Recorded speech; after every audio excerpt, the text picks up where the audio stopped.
If you want to be with a chance to win this Aorus AMD 5700 XT GPU, then be sure to click the link in the description box down below to enter the competition.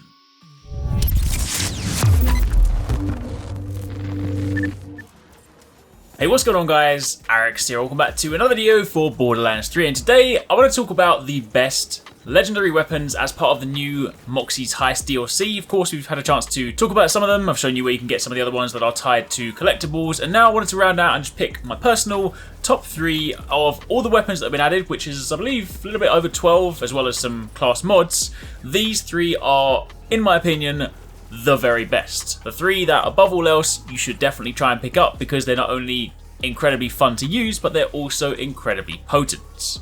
The very first one is the Dueling Lucky 7, or the Lucky 7.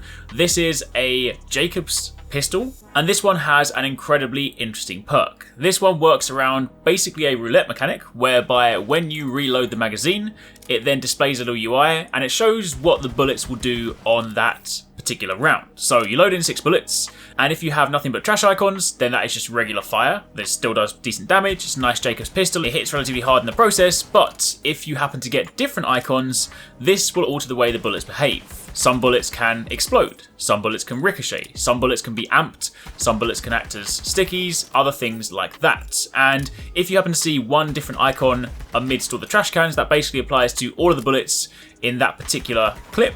And more importantly, because you have all these different options that can roll, you can actually get bullet combinations. So you can get things like rapid fire explosives, rapid fire amped, rapid fire ricochet. You can combine these different effects, and sometimes you may even get 3 stacking, which is incredibly rare but also incredibly potent. So while yes, there is a fair amount of RNG with this, and of course it does mean that you can't necessarily always reliably say how it's going to perform, it is one of those weapons that is just a lot of fun to use. Of course, very nicely matches the theme of the expansion and actually can yield some great results. I've been running it in my flak build, the typical fade away build, paired with the new class mod, and I've actually been having some great results with it. Unfortunately, unlike typical Jacob's weapons, it doesn't have the perk where it returns bullets to the magazine on crits. I'm not sure whether you could get like an anointed version that may have that, but the version that I have unfortunately does not do that, so it's not necessarily my go-to Jacobs when compared to some of my other options, but I do like this one a lot, and I do think of all the weapons that have been added, this is without question one of the best.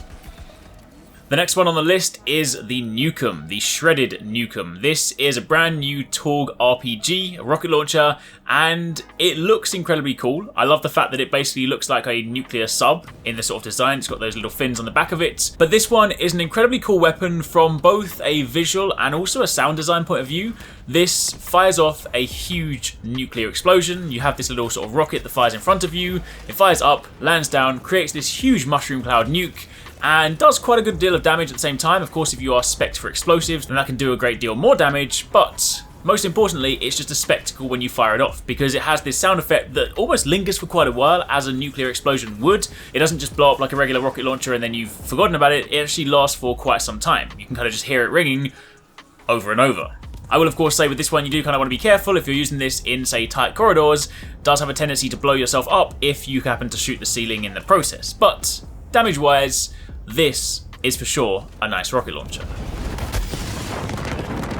And then finally, to round it all out, I'm sure you guys saw this coming. We've already done a dedicated video on it just because of its sheer damage potential, but if I'm going to be doing a top 3 video of the weapons in the DLC, I cannot not mention this gun. It is of course the Ion Cannon. If you guys have used this yourself, then you'll know the damage it does. If you've seen the video, then of course you'll understand exactly why, but this is an incredibly powerful Vladov rocket launcher. This basically works around a charge mechanic. You hold down the trigger, you charge up a laser, you let go of it, and it fires out this huge explosion. And what's more, it is also a pinpoint accurate rocket launcher. Normally you fire off your rockets and it just blows up in a large radius. This, given the sort of laser-like nature of it, means you can pinpoint and land critical hits for even bigger numbers. And assuming that this works in the way that we think it does, and it has been stacking with the Guardian perks, then you basically get to the point where you can just be dishing out some insane damage numbers. Damage shots in the range of 1, 2, 5, even 7 million damage. In fact, since doing the last video, we have actually managed to hit a 7 million damage number, so this is so incredibly potent, and you can kind of go back into previous activities, even go into things like the Malawan takedown, and you can just start charging this up and seeing things drop. A lot of the time things will get completely destroyed in one single shot. Some of the stronger enemies may take a little bit longer, but this is without question one of the most powerful weapons I have used recently. I will, of course, throw a little honourable mention in there. I know this is a top 3, but I just love the Scoville weapon. I love the fact that it fires out hot sauce. I love the fact that it's a little kind of explosive pistol. I do get myself killed quite a lot with this one, but the fact that it fires out hot sauce and it's called Scoville because, of course, the heat rating and whatnot, I kind of like that. Anyway, that's it for the time being. That's a rundown on my personal top 3 weapons from the new DLC. Honestly, some really cool things in there. Also some very nice class mods. If you guys haven't checked those out, I'll link it down below. The new class mods are, at least for a couple of the classes, or a couple of the Vault Hunters, should I say, incredibly good. So definitely check them out. But these are my favourite weapons. Anyway, thank you very much for watching. Hope you guys enjoyed it. Catch you in the next one. I really hope you guys enjoyed that video. Remember to hit that subscribe button and also click on the little bell icon to turn on notifications so you don't miss my next upload. Also, don't forget, you can check out TwoSixNine and Paradise Central streaming over on Twitch 6 days a week. You can find a link to the multi-stream in the description box down below. Be sure to drop by and get involved. Thanks again for watching. Take it easy. Catch you next time. Peace out.